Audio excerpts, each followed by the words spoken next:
Yo, what's going on, y'all? It's Cone back here again tonight with another episode of After the Buzzer, the show where I recap the NBA games from the night. Two things. One, yes, the background is very different. I'm at home for Thanksgiving right now visiting some family, so it's going to be like this for a few days. And two, yes, I'm sick. If I sound raspy, if I sound stuffy, I don't know what's happening. I have not been able to stop sneezing for about 30 minutes now, so hopefully that won't affect me during this video. But if I sound weird, if there are any voice cracks or anything, that's what's going on. This is my flu game because we have to talk about Ben Simmons' return to Philadelphia, what that game meant, a lot of the things that I noticed, and really what it means for the Brooklyn Nets, because I think this game basically perfectly encapsulated what is wrong with Brooklyn and why I think they're in big trouble. Make sure to leave a like and subscribe if you enjoy, hit that notification bell so you don't miss out on any of these videos, and let's go ahead and get right into it. Of course, this was Ben Simmons' first game in the Wells Fargo Center as an opposing player. He was there last time when the Nets played the Sixers at the end of last year, but of course he was still dealing with injury, so he didn't participate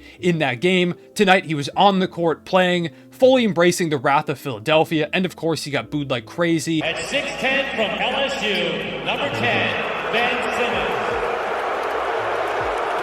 6'2" from Duke. Every time he touched the ball, it was just this chorus of boos raining down, a lot of chants that talked about Ben Simmons in probably not the nicest way. And of course, in player intros, he got this one massive wave of boos, and there were a lot of people talking about how they thought it would be louder. But to be honest, I think there was a little bit of juice taken out of the building. Maybe some fans weren't there because there was no Joel Embiid, no James Harden, or Tyrese Maxey for Philadelphia, taking out about a combined 80 points from their lineup. A lot of people probably thought Philly was going to lose this one, and on TNT before the game, they were saying Philly's going to get blown out. And my brother, who's a Philly fan, is like, oh, I'll watch the game with you until we go down by 15 points, and then I'll probably go do something else. It seemed like everyone thought Philly was going to get blown out, and the Nets did start really hot. Ben Simmons came in, like he said before the game, he was going to embrace the boos. He was even signing some autographs and taking some selfies with fans in the stands prior to the game. So there are still some Ben Simmons fans out there in Philly, but he was really looking to kind of make a statement from the get-go. He was tossing out dimes. He was attacking the basket. He made 2 free throws back-to-back and hit the MJ shrug, which a lot of people clowned on Twitter.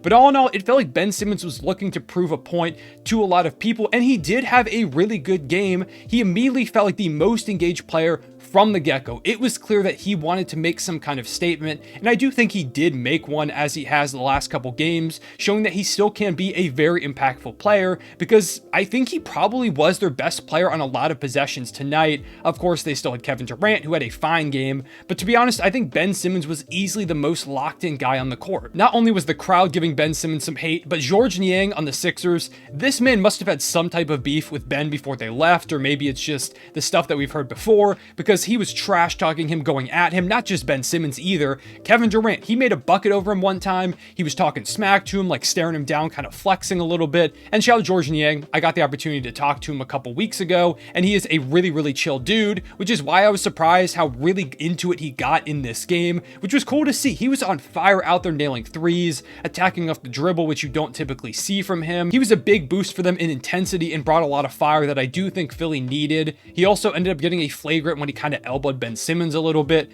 I don't think this was a flagrant. I think it was kind of a soft call, but ultimately I think the reason they did call it is because when you have an environment like this, it's high intensity. There is a lot of emotions running wild. So I think by calling it a flagrant and getting things to settle down a little bit, they showed, hey, we're not going to take any of this, which I think in the end might be the right call to make. And it didn't end up affecting the game that much, so I'm honestly not too bothered by it. Although, like I said, it probably shouldn't have been a flagrant foul. Like I said, no Joel Embiid, no Tyrese Maxey, no James Harden in this game. So Philly needed a lot of great play from some of those other guys just to make this one competitive, and they not only got it, but they got a ton of it. In particular, D'Anthony Melton, Paul Reed, and Tobias Harris stepped up in massive ways to help Philly not just compete in this game, but Philly won. No Joel Embiid, no Tyrese Maxey, no James Harden, missing about 80 points of offense. They won somehow, and it was due to the great play of these role players. There are a lot of memes out there on Twitter talking about how when Doc Rivers gets to coach bench players, he's like the greatest coach of all time, and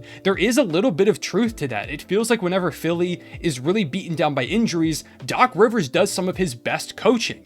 In this game, he'd had a lot of great schemes to get some good looks, and D'Anthony Melton has been an absolute godsend for Philly. I said it when they they traded for him. I love the move because I felt like he was underrated in Memphis. He's not only knocking down threes, he's playing great defense, he's playmaking, and part of that comes from Paul Reed, who is not just being a high energy athletic guy, but he's going up and grabbing boards. He had 5 offensive rebounds in this game. He was finishing plays, getting dunks, alley-oops, playing great defense. He got this one stop on Ben Simmons that made the crowd go absolutely insane. He was just so good, and he deserves so many more opportunities with Philly because right now he's kind of just been sitting on the bench a lot of times over the last few seasons, and Doc Rivers doesn't really like to play young guys that much. Paul Reed deserves those minutes over Montrezl Harrell. Montrezl Harrell, I thought would be a fine signing. You know, he'd bring some energy to this team. He just doesn't look like the same player. He was really lackadaisical. He's really got no post game whatsoever. He kept trying to post up Royce O'Neal, and I don't think he made a bucket once. It was rough out there. Paul Reed deserves those backup center minutes. And then Tobias Harris, who in this game in the third quarter got his ankle rolled up on, and it just seemed like Philly's injury curse was going to continue. All 3 of their stars out with foot injuries. Now Tobias Harris goes down with an ankle injury, but somehow he comes back out of the tunnel after just a few minutes. He checks back in the game and immediately starts looking like Joel Embiid. He's backing people down the post. He's hitting turnaround mid-range jumpers. He's attacking off the dribble. He's doing basically everything and completely took over in the third quarter, playing like the max player they need him to be. When they have all these injuries, they need Tobias Harris to step up, and he stepped up in a massive way in this game. And meanwhile, the Nets kind of just floundered. They were not only facing problems offensively, but defensively. Let's start with the offense though, because it was just weird. They had such great ball movement, like in the third quarter, for example. They were flinging the ball around, making a ton of passes, getting good looks. Ben Simmons was doing a great job as a facilitator. He ended up with nearly a triple-double in this game, but they kind of just got away from that. And one thing that's really weird is that Kevin Durant shot really well in this game, but he only scored 20 points because he kind of just stopped getting the ball towards the end of the game. And that's really when Philly ran away with things. They went up by double digits at the end of the fourth quarter, and Kevin Durant hadn't touched the ball in 4 minutes. His last shot of this game was with 7:16 left on the game clock. 7 minutes and 16 seconds, he got benched at the 3-minute mark. That is 4 minutes and 16 seconds where you don't give the ball to potentially the greatest scorer of all time.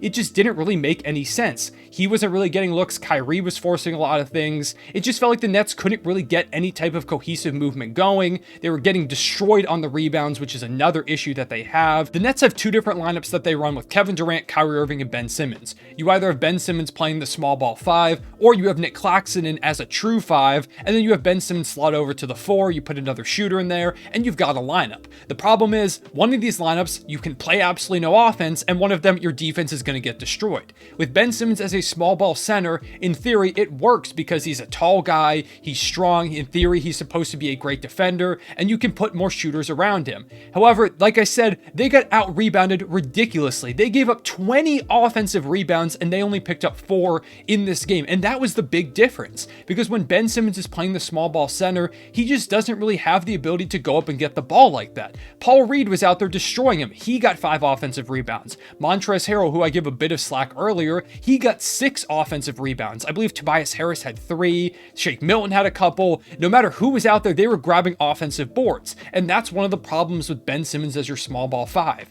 And if a team like the Sixers is doing that with Paul Reed and Montrezl Harrell out there, imagine Joel Embiid going out there, especially when he's playing Ben Simmons, who you know he wants to destroy. He's going to get like 20 offensive rebounds. So while offensively they look pretty good with that unit, they couldn't get stops defensively and consolidate those stops with rebounds. It just wasn't happening. And one guy in particular that played a lot of those lineup minutes is Joe Harris. He was getting cooked out there. Regardless of if you had Nick Claxton and Ben Simmons on the court or not, Joe Harris was getting targeted like crazy, and the Nets kind of just left him on an island a lot of the time. Tobias Harris would get the ball, back him down basically all the way to the block, and then just turn around and shoot right over him. If they ever did send help, he'd pass it out, and the Sixers just kept reliably getting good offense through that method. And the Nets didn't really do much about it because there wasn't too much they could do, because if they sent someone over, they were leaving a shooter open. Just defensively, it was kind of a disaster. But then if you have Ben Simmons and Nick Claxton out there together, while in theory your defense is going to be better, your offense comes to a screeching halt because neither of those guys are ever going to shoot the ball. So you can sag off both of them,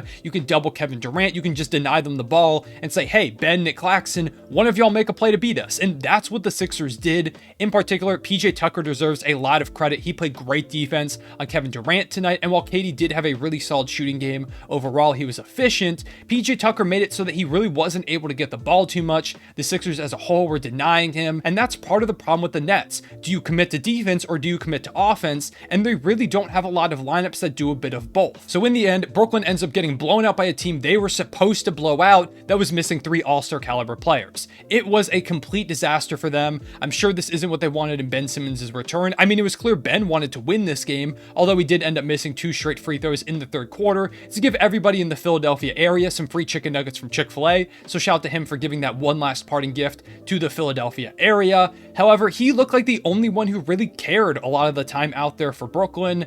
I don't know if that's an effect of other things going on for the Nets, if he just clearly wanted it more, but it seems like there was a bit of a disconnect there. They didn't seem to want it as much as he did. They didn't play like it, at least. They were getting destroyed, out hustled on the offensive boards. Ben Simmons was diving on the floor for loose balls. Nobody else was really doing that, and in the end, they end up getting destroyed by a Philly team that once again was missing their top 3 players. In some other league news, the Suns and the Lakers win streak, led by Mikal Bridges and Devin Booker. Bridges had 25, 6, and 3 in 41 minutes, while Book had 25, 4, and 5. Pretty great performance from the two of them, once again without Chris Paul, who Chris Haynes said in the game is supposed to come back soon, so hopefully that means within the next few games. On the Lakers side of things, Anthony Davis went off. He had an incredible performance, continuing to build a streak of just ridiculous games. He had 37 points, 21 rebounds, 2 assists, 5 steals, and 5 blocks. He's the first player to ever record a game with 35 plus points, 20 plus rebounds, 5 plus blocks, and 5 plus steals. He was 3 dimes off of a 5x5, which is just absolutely absurd. He was incredible in this game, and hopefully LeBron comes back soon to give him a bit of help. Lonnie Walker did have 24 points. He's been really good, and he's also kind of following the exact career path of Malik Monk, something I tweeted about during the game, where he left his old team in free agency, joined the Lakers, became this high-flying scoring guard that they desperately need, and he's probably going to leave them for a massive contract in the offseason. Then, of course, there was some non-basketball related drama where Devin Booker blocked Austin Reeves and he fell over into the ground, and for some reason, DeAndre Ayton grabs the ball and walked over and just stood over Austin Reeves, looking down on him, to which Patrick Beverley responded by decking him from behind. It was this huge scuffle. Pat Bev, of course, ends up getting ejected. It's not the first time he shoved the Phoenix Sun from behind. There was technical fouls on both sides. It was just a whole thing, and I don't know. Pat Bev shouldn't be doing that. You shouldn't be shoving people from behind, but I also don't know why DeAndre Ayton is standing over his teammate. I understand Pat Bev wanting to protect his teammate. All in all, it was just a super weird situation for a game that was basically over, and DeAndre Ayton didn't even block him, and Pat Bev wasn't involved. It was just really weird. Those are the only 2 games that I really got a chance to watch in depth. I was on a flight for part of today, and I was really busy getting back, so I apologize. I don't have much to say about the other 2 games. I do want to give a shout out to the Kings. They've won 7 in a row now, beating Memphis. They almost blew it at the end of the game, where De'Aaron Fox fouled Ja Morant on a 3-point attempt with the Grizzlies down 3. However, Ja missed the first free throw. He ends up making the second and tried to miss the third on purpose and get a tip in, but as soon as he let go of the ball, he passed the free throw line, which you cannot do, and so the Kings do end up making it out of there. Light the beam, shout to Sacramento. And you also had the Detroit Pistons beating the Denver Nuggets without Cade Cunningham. They were led by Bojan Bogdanovic, who had a really solid game, and Alec Burks, who went crazy down the stretch. He's been great since getting back from injury. In the loss, Nikola Jokic put up 31, 9, and 10. Michael Porter Jr. had 18 points. Aaron Gordon had a pretty solid game, but overall, they didn't get much production outside of those guys,